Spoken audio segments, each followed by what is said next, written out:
दोस्तों, जाने माने संत दादू दयाल जी महाराज आमेर के मावट झील के पास में बैठे तपस्या कर रहे थे। इतने में वहां पर एक बारात जा रही थी ढोल गाजे बाजों के साथ में, और उन ढोल की आवाज के कारण से दादू जी महाराज की तपस्या भंग हो गई।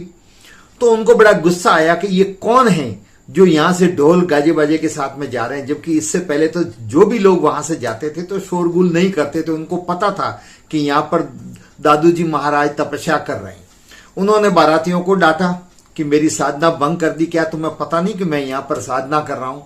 तो बारातियों ने कहा कि महाराज, हमें तो पता नहीं, हम तो पहली बार सांगानेर से बारात लेकर के यहां पर आए हैं, हमें पता नहीं कि यहां मंदिर है और कोई आप जैसे सन्यासी यहां पर तपस्या कर रहे हैं, माफी चाहते और हमें ध्यान नहीं था। दादू जी महाराज ने पूछा कि कहां से आई है बारात? तो बारातियों में से जो दूल्हे के चाचा थे उन्होंने कहा कि हम सांगानेर से आए हैं। बोले किसकी बारात है?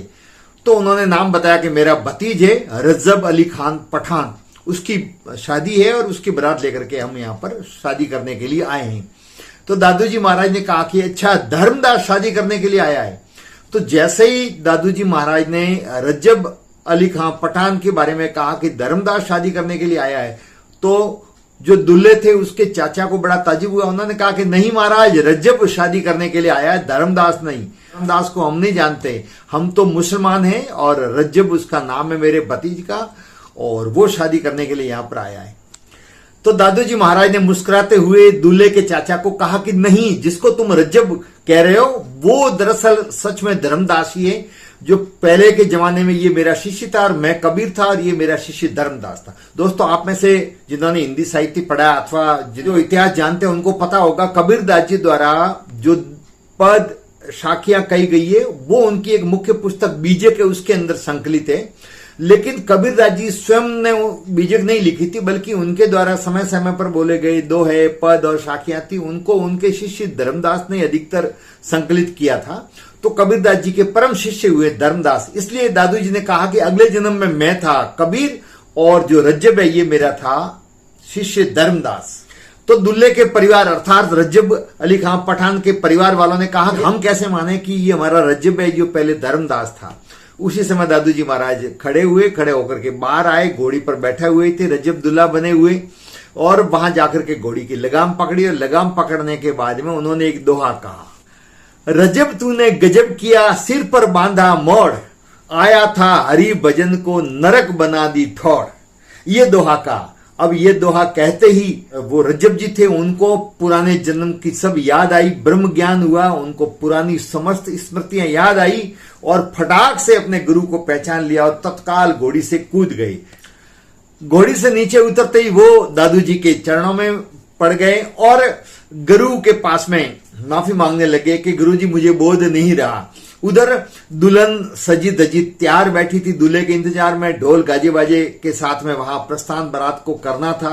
घर ज्यादा कोई दुल्हन का दूर नहीं था, गीत भी गा रहे थे, लेकिन बाराती सभी ये देख करके ताजुब करने लगे। उन्होंने बहुत समझाया, सब कुछ कहा, लेकिन रज्जब अली जी अब नहीं माने और गुरु के पास में जाकर के बैठ गए और कहा कि अब मुझे ज्ञान की प्राप्ति हो गई और उनसे संन्यास ले लिया। संन्यास लिया तब दोस्तों उनके वही वेशभूषा पहनी हुई थी। जब वो वेशभूषा उतार रहे थे तो दादू जी ने कहा कि नहीं, अब तुम्हें इस दुल्हे के वेश में ही हमेशा रहना, इसी प्रकार से शेरवानी और पगड़ी बांधे हुए ही रहोगे। और फिर रज्जब अली ने भी उस वेशभूषा को स्वीकार किया। जब उनके कोई शिष्य उनसे प्रश्न करते थे वेशभूषा को लेकर के, तो रज्जब जी कहते थे कि ये जो वेशभूषा है वो मेरे लिए बड़ी शुभ है, इसी वेशभूषा ने तो मुझे नरक के रास्ते जाने से बचा लिया। फिर दोस्तों रज्जब जी ने अपने गुरु दादू जी की बहुत सेवा भी की, बहुत सारी साधना की, बहुत सारा ज्ञान प्राप्त किया, बहुत सारा लेखन भी किया। जब दादू जी महाराज का देहावसान हुआ, वो देवलोक गमन हुए, तो उसके बाद में रज्जब जी इतने दुखी हो गए कि उन्होंने पत्थर लेकर के अपनी दोनों आंखें ही फोड़ दी और ये कहते हुए आंख फोड़ ली कि अब इन लोगों ने मना किया तो उन्होंने कहा कि अब मैं किसको देखूंगा, जिसको देखना था वो तो इस दुनिया से चला गया, जिसको देखता था मैं वो तो इस दुनिया से चला गया, अब दुनिया में देखने लायक कुछ भी नहीं है।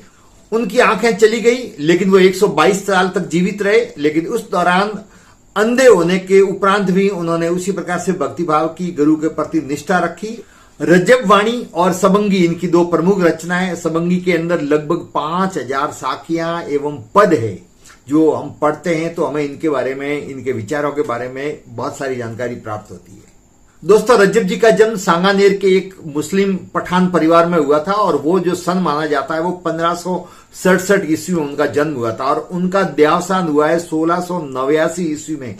तो 122 साल की दीर्घ आयु वो लेकर के इस दुनिया में आए थे और बहुत जाने माने संत रहे।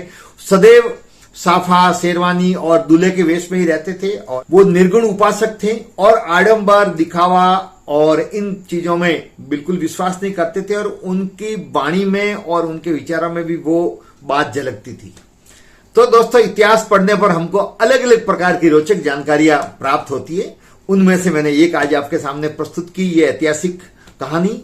आपको कैसी लगी? आपके कमेंट्स का मुझे इंतजार रहेगा। अच्छी लगी हो तो शेयर जरूर करें। चैनल को अब तक सब्सक्राइब नहीं किया हो तो ऐसी रोचक जानकारियां प्राप्त करने के लिए चैनल को सब्सक्राइब करें। वीडियो देखने के लिए आप सभी महानुभावों का बहुत बहुत धन्यवाद।